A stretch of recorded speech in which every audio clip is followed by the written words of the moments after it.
A while back, I bought the Outpost kit from KitBash3D, and I was a little upset to see when I downloaded the files, it comes as kind of a mess. Everything's all in one file, and it's really kind of hard to split out each individual model and get out the one that you actually want to use.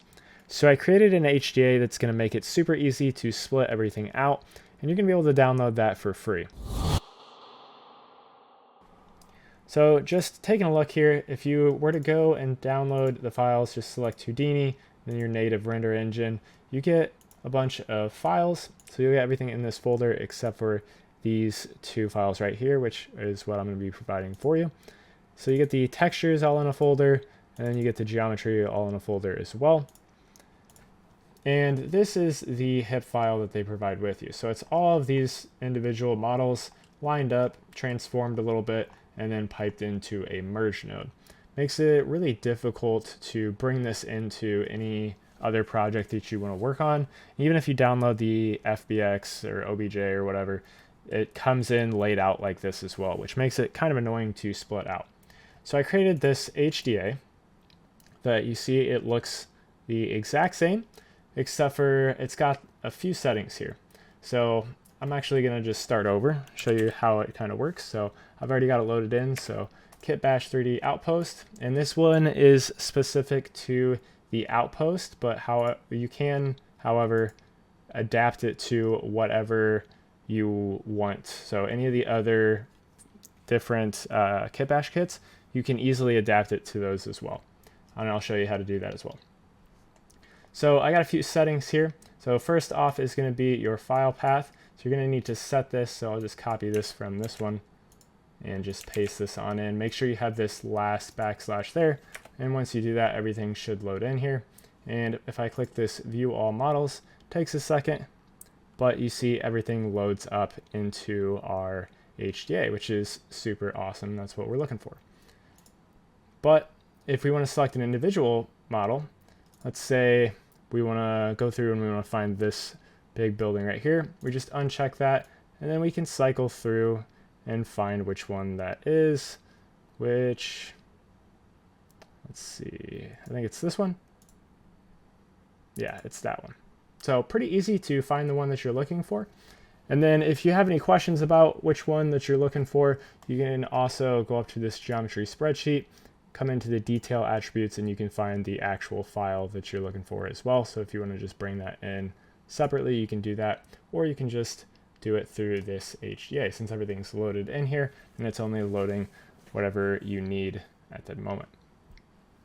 So like I said, make sure that you have your file path set, and then you should be all good.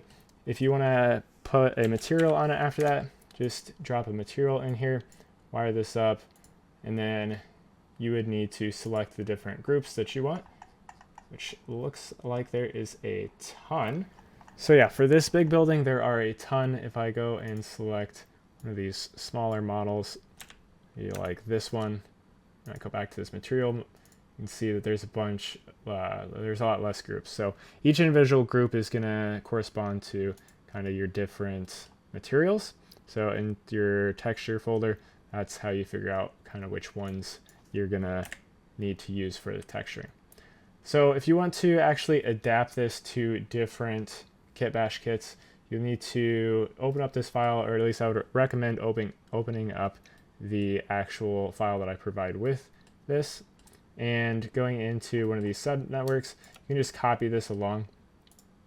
And I would recommend copying it at least, because if you go to right click and create your digital asset, if you screw something up and you want to correct it, this makes it a whole lot easier to do. So if I go in here, you see everything is lined up exactly like it was in the file that they provide. So you can literally just come in here into the file and copy all of these file nodes in the transforms, and then you can just paste them in to this, and then you'll just need to wire up these attribute wrangles if you want to get the file name, which, by the way, this is a labs tool, or at least it's derived from the labs tool set. So if I do the labs extract file name, if I were to dive in here and take a look at this, you'll see that this code is basically just part of this ripped out so that you don't have to actually have the labs toolset enabled. Makes it a little bit cleaner. But you can wire those up, and that will give you the file path in the geometry spreadsheet underneath the detail attribute. And then I do have one other thing set up here. So in each individual file node, everything before the actual name of the file is going to have this file path, or this relative reference to this file path right here. That way we can set the file path. You don't have to actually have the files in your hip. You can save them into a different location if you want, and save some space on your hard drive so you don't have to load in or copy files over to the hip that you're working on, and just use whichever models that you actually need or whatever you want to do. So makes it a little bit cleaner, save you some space, and then you can just right click and create a digital asset. Like I said, this one that is currently set up is set up specifically for the Outpost kit. There are 92 different models in this kit, so that's why it goes from 0 to 92. You can select each individual one and get the one that you're looking for. So like I said, this is free for you guys to download. Check out the link in the description to get the download for this, and hopefully this is super useful. I plan on using this quite a bit.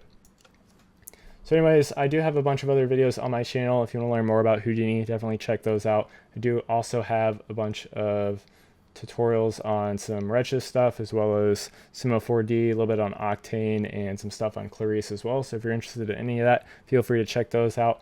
If you want to support me a little bit further for providing this for free, I would greatly appreciate it. You can do that through the channel membership. You also get all of my project files, or a bunch of my project files at least, and some other stuff coming in the future. So check that out if you're interested in that. But anyways, thank you guys for watching, and have a good day.